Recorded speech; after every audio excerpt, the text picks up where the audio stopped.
Welcome to tutorial 4. We'll be talking about game theory, especially zero-sum game. This is a brief review of what we are going to learn today. So this video will cover for tutorial 4 and 5. But you can stop watching for the tutorial 4 part after we're discussing about dominant strategy, saddle point, and value of the game, because mixed strategy will be discussed for tutorial 5. Here's a short summary of today's material. We'll be talking about components of game theory, types of game situation, zero-sum game, and pure strategy. Mixed strategy will be for part 2.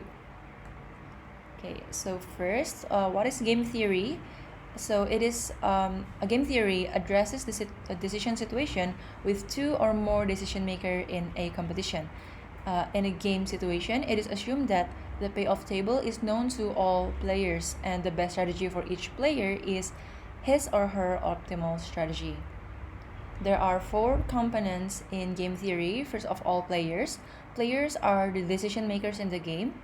The second one is strategies. Strategies is a plan of action followed by a player. Next, there's payoff. It is the utility that each player realizes for a particular outcome. And lastly, there's value of the game. So in this game, there are two party, the offensive part and the defensive part. So the offensive player's gain and the defensive player's loss in a zero-sum game is called value of the game. The player who is trying to maximize the outcome is the offensive one. It's placed on the left, and the player who is trying to minimize the outcome is placed on the top. So for this example, there are 2 players, player X and player Y. And for the strategy, player X have strategy 1, 2, and 3, and player Y have strategy A, B, C. The payoff are these 9 cells. So to read it, when player X do strategy 1 and player Y do strategy A, the outcome of the game will be 80. And so on. And then the value of the game is we have to calculate from all these 9 cells which one is the maximum outcome for X and the minimum outcome for Y. Next, there are 2 types of game situation based on criteria. The first one is based on the number of competitive decision makers. These are the number of players. For the 2-person game, there are 2 players. Like for example, from the previous slide, we have player X and player Y. And if there's more than 2 players, it's called n-person game. So if the players are 3%, so it's n-person game for 3%, and so on. The second criteria is based on the outcomes. There's a zero-sum game and non-zero-sum game. For this video, we will be only talking about zero-sum game, and non-zero-sum game will be covered in tutorial 6. Zero-sum game is a game where one player's loss is the other player's gain. So the total gains minus the total losses will always equals to 0. This game is a purely competitive one. There are some examples. The first one is a union negotiating a new contract with management. So the players are the union and the management. The second example is 2 armies in war. The third one is 2 politicians in conflict. Number 4 is a retail firm trying to increase the market share with its competitor. And the 5th example would be a contractor negotiating with a government agent. So the parties are the contractor and the government agent. We're moving to pure strategy game. So in a pure strategy game, each player adopts a single strategy as an optimal strategy. So the offensive player will select maximum strategy. So they will select the strategy with the largest of minimum payoffs. And for the defensive players, they will use minimax strategy, where they choose the strategy with smallest of maximum payoff. In here, we also learn some terms. The first term is dominant strategy. A strategy is dominated and can be eliminated if all of its payoff are worse than the corresponding payoff for another strategy. Second term that we learn here is equilibrium or saddle point. So in a pure strategy game, the optimal strategy for each player will result in a same payoff. And that same payoff is called equilibrium or settle point. And the third one, the equilibrium point in a game, is simultaneously the minimum of a row and the maximum of a column, and that is called value of the game. So for example, we have the two players here, the athlete or agent and the general manager. So in this case, I think they're negotiating about an athlete's pay. So as athlete is placed on the left, they're the offensive players. They will want to get the maximum of the minimum payoffs. They will use maximum strategy. And for the general manager, they are placed on the top and they will use minimax strategy. So first we will have to see the maximum for athlete or agent. So from strategy 1, the minimum is 30. So this is min 30. And for strategy 2, the minimum is 20. So that's 20. The maximum of these two minimum will be 30, right? So this is the maximum for athlete or agent. Now we see from the perspective of general manager. So from strategy A, the maximum is 60,000. Oh, sorry, I will use another color. The maximum for general manager is 60. On strategy B, the maximum is 40. And for strategy C, the maximum is 30. So the maximum will be 60, 40, and 30. Right, so from this maximum payoff, a general manager will choose the smallest one because of the minimax strategy, so they will choose 30. And this will be the strategy that general manager use. As you can see, this $30,000 is overlapping, as it's the best strategy for athlete and also best strategy for general manager.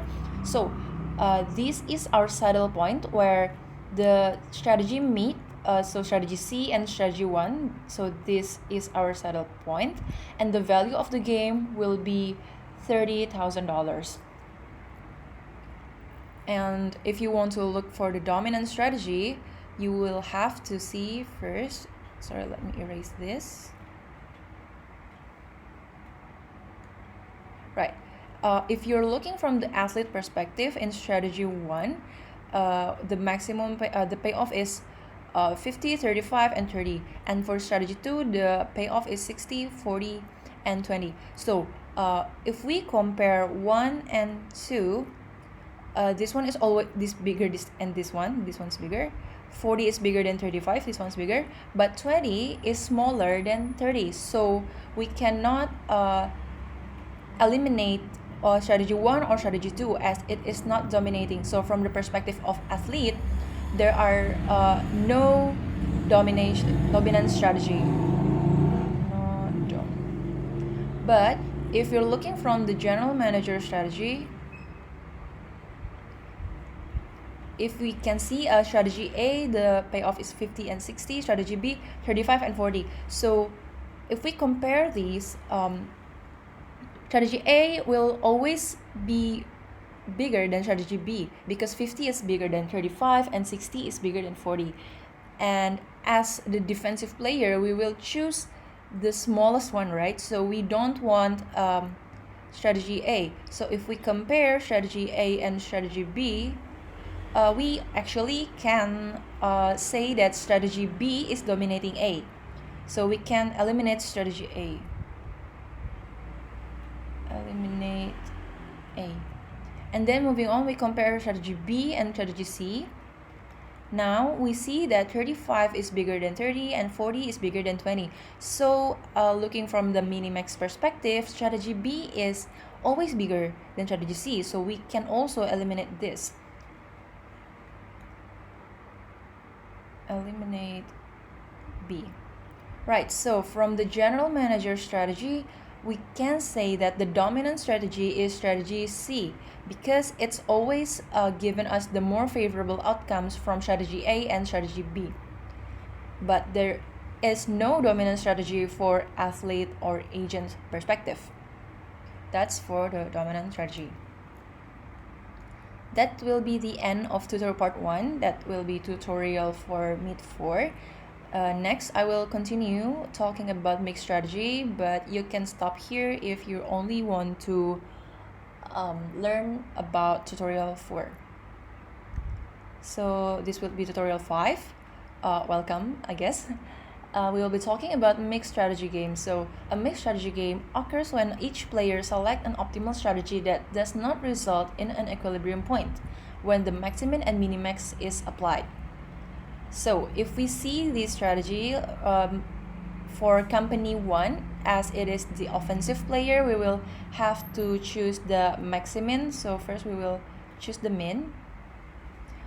From strategy 1, the minimum is 2. Strategy 2, the minimum is 4. Strategy 3, the minimum is 1. And from the perspective of company 2, we will choose the minimax. So we will see max here. The maximum for A is 11, for B is 8, for C is 7. Alright, so from this minimum for company 1, the maximum one is 4, so this is the strategy that company 1 will use.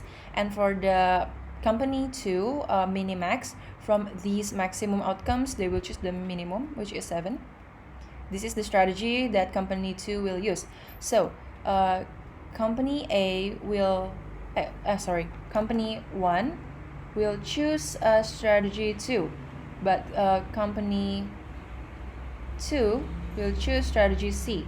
But these two aren't the same. They don't cross each other. So this is for this game, there's no equilibrium point.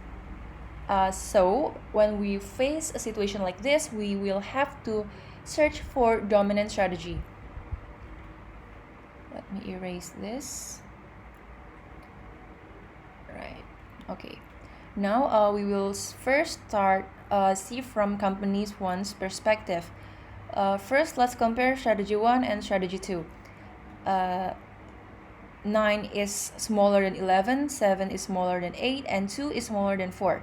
And as company 1 is the offensive player, they will try to maximize their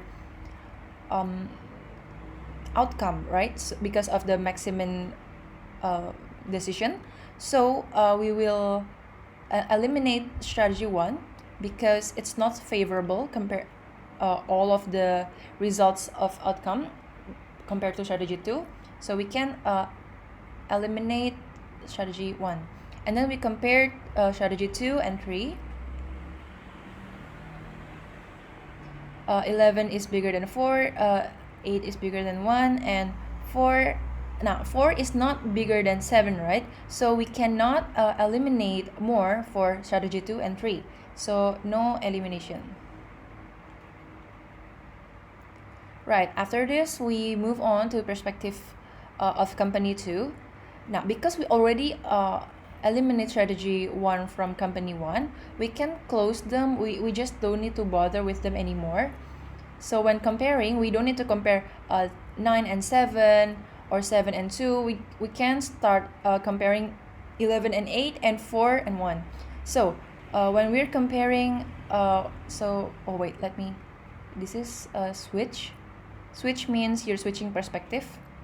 After switching perspective to company 2, we want to compare strategy A and strategy B.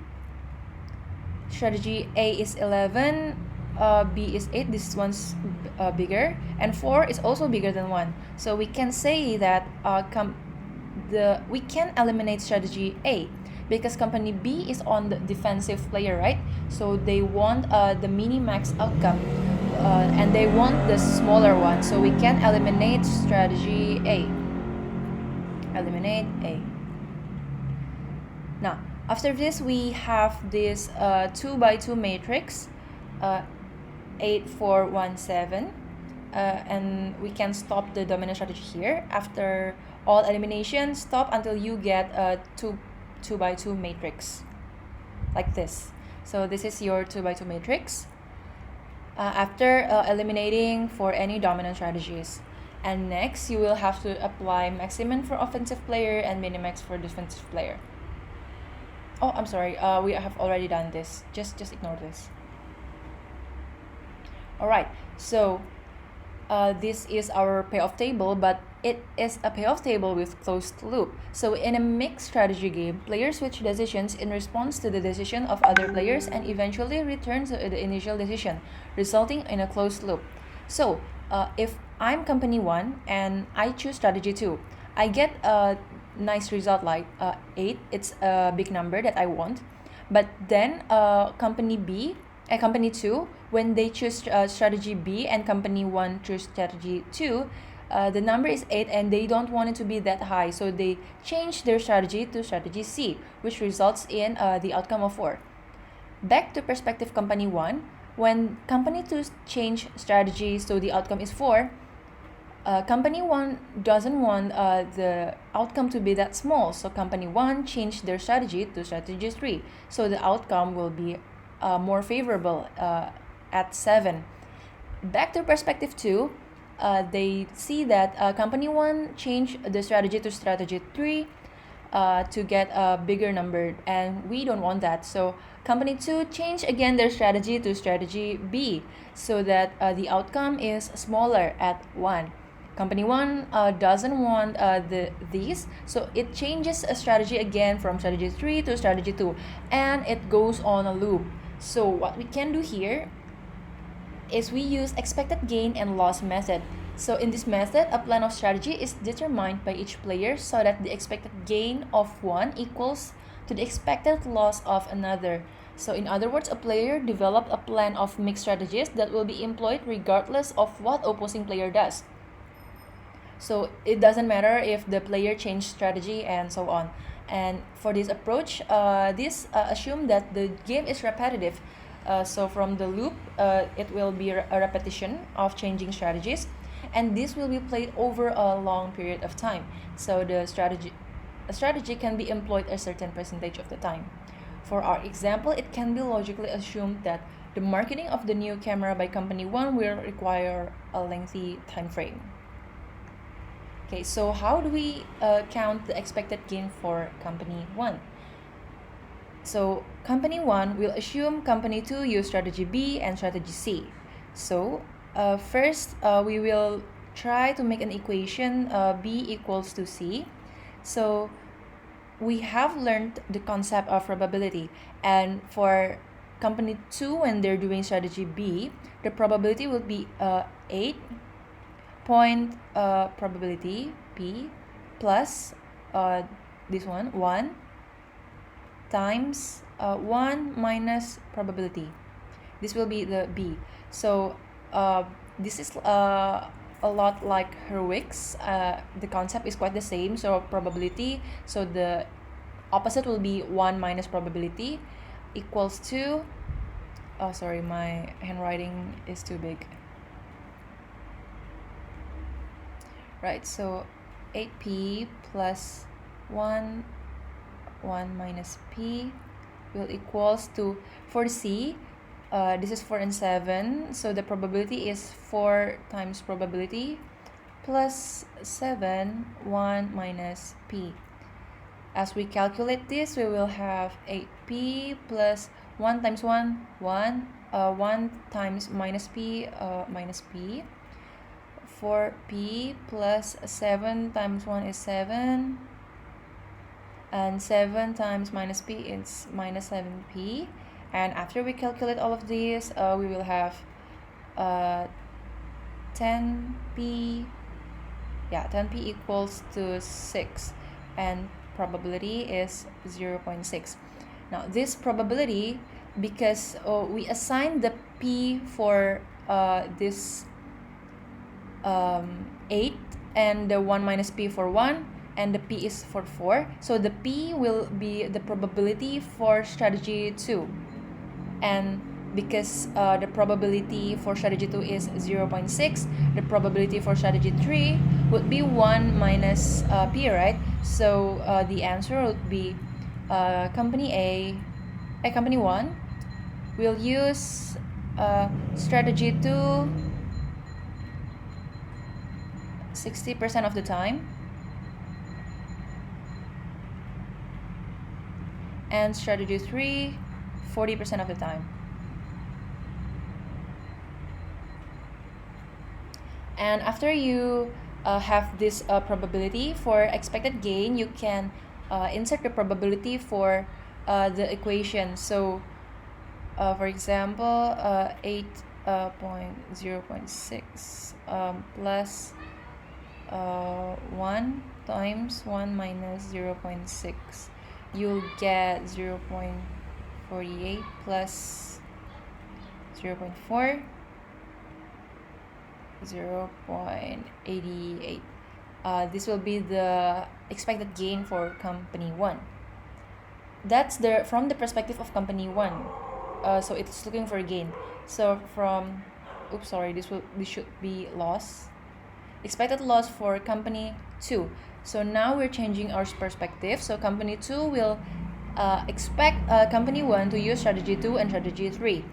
For strategy 2, the equation would be 8 times probability plus 4 times 1 minus probability equals to strategy 3.